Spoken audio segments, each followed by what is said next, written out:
Hello ಗೆಳೆಯರೆ, ಯಾರೆಲ್ಲ ಈಗ KCET ಅಪ್ಲಿಕೇಶನ್ ಸಲ್ಲಿಸಿದಾರೋ ಅವರಿಗೆ ಈಗ ಎಡಿಟಿಂಗ್ ಆಪ್ಷನ್ ಬಿಟ್ಟಿದ್ದಾರೆ. ಇಲ್ಲಿ ನೋಡ್ಬೋದು ನೀವು. ಇವತ್ತು 24 ಡೇಟ್. ಇವತ್ತು ಆನ್ಲೈನ್ ಅರ್ಜಿ ತಿದ್ದುಪಡಿ ಕುರಿತು UGCET 2025 ಅಧಿಸೂಚನೆ. ನೀವು ಇಲ್ಲಿ ಕ್ಲಿಕ್ ಮಾಡಿದರೆ ನೋಟಿಫಿಕೇಶನ್ ಡೈರೆಕ್ಟ್ ಸಿಗುತ್ತೆ. ಇಲ್ಲ ಅಂದರೆ ಇಲ್ಲಿ 3 ಡಾಟ್ ಇದೆಯಲ್ಲ, ಇಲ್ಲಿ ಕ್ಲಿಕ್ ಮಾಡಿ ಇಲ್ಲಿ ಪ್ರವೇಶದಲ್ಲಿ ಹೋದರೆ ಆಯಿತು. ಇಲ್ಲಿ UGCET 2026 ಇದೆಯಲ್ಲ, ಇದರ ಮೇಲೆ ಕ್ಲಿಕ್ ಮಾಡಿ. ಇಲ್ಲಿ ಬಂದರೆ ಆಯಿತು. ಇಲ್ಲಿ ಡೈರೆಕ್ಟ್ ಅದರ ನೋಟಿಫಿಕೇಶನ್ ಸಿಗುತ್ತೆ. ಇಲ್ಲಿ ನೋಡ್ಬೋದು. ಇಲ್ಲಿ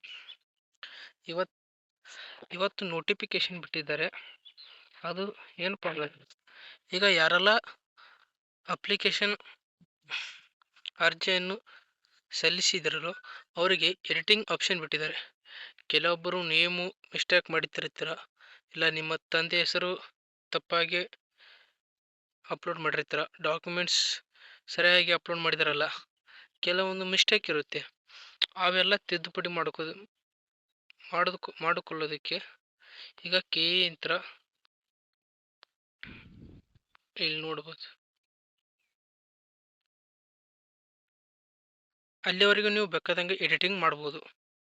ಮತ್ತು ಇನ್ನೊಂದು ಮಾಹಿತಿ ಅವರು ಇಲ್ಲಿ ಕೊಟ್ಟಿದ್ದಾರೆ. ಇಲ್ಲಿ ನೋಡ್ಬೋದು, ಪರಿಶಿಷ್ಟ ಜಾತಿ ವಿದ್ಯಾರ್ಥಿಗಳಿಗೆ ಇನ್ನೊಂದು ಸೂಚನೆ ಕೊಟ್ಟಿದ್ದಾರೆ. ಅದು ಏನಪ್ಪ ಸೂಚನೆ ಅಂದರೆ, ಒಳ ಮೀಸಲಾತಿ ಇರುವ ನಿಮಗೆ ಆಡಿ ನಂಬರ್ ಸಂಖ್ಯೆ ಅಂತ ಕೊಟ್ಟಿರ್ತಾರೆ. ಯಾರೆಲ್ಲ ಪರಿಶಿಷ್ಟ ಜಾತಿ ಪಂಗಡದವರು ಇದ್ದಾರಲ್ಲ, ಸ್ಟೂಡೆಂಟ್ಗಳು, ಅವರಿಗೆ ಆಡಿ ನಂಬರ್ ಕೊಟ್ಟಿರ್ತಾರೆ. ಅದರಲ್ಲಿ ಪರಿಶಿಷ್ಟ ಜಾತಿ ಪಂಗಡದಲ್ಲಿ ಯಾರ್ಯಾರು ಬರ್ತಾರೆ ಅಂದರೆ ಇಲ್ಲಿ ನೋಡ್ಬೋದು. ಪವರ್ಗ A, ಪವರ್ಗ B, ಪವರ್ಗ C ಇವರೆಲ್ಲರೂ ಅದರೊಳಗೆ ಬರ್ತೀರ. ನಿಮಗೆ ಆಡಿ ನಂಬರ್ ಒಂದು ಸಂಖ್ಯೆ ಕೊಟ್ಟಿರ್ತಾರೆ. ಅದನ್ನು ನೀವು ಆನ್ಲೈನ್ ಅರ್ಜಿಯಲ್ಲಿ ನೋಂದಿಸಿಲ್ಲ, ಯಾರೆಲ್ಲ ನೋಂದಿಸಿಲ್ಲ ಅವರಿಗೆ ನೋಂದಿಸಬೇಕು. ನಿಮಗೂ ಡೇಟ್ ಕೊಟ್ಟಿದೆ, ಇಲ್ಲಿ ನಿಮಗೂ ಹೇಳಿದ್ದಾರೆ. ಇನ್ನು ಕೆಲವೊಬ್ಬರು ಆಡಿ ನಂಬರ್ ಅಪ್ಲೋಡ್ ಮಾಡಿದಾರಲ್ಲ, ಅವರು ಈಗ ಮಾಡ್ಬೋದು. ಅದಕ್ಕೂ ಅವರು ಇಲ್ಲಿ ನೋಡ್ಬೋದು ಯಾರೆಲ್ಲ ಬರ್ತಾರಂತೆ.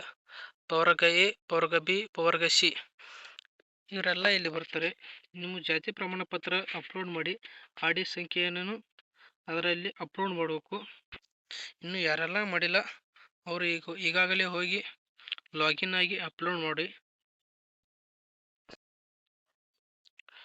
ಈ ವಿಡಿಯೋ ನಿಮಗೆ ಇಷ್ಟ ಆದಲ್ಲಿ ಒಂದು ಲೈಕ್ ಮಾಡಿ, ಹಾಗೆ ಸಬ್ಸ್ಕ್ರೈಬ್ ಮಾಡಿ. ಮತ್ತೆ ನೆಕ್ಸ್ಟ್ ವಿಡಿಯೋದಲ್ಲಿ ಸಿಗೋಣ.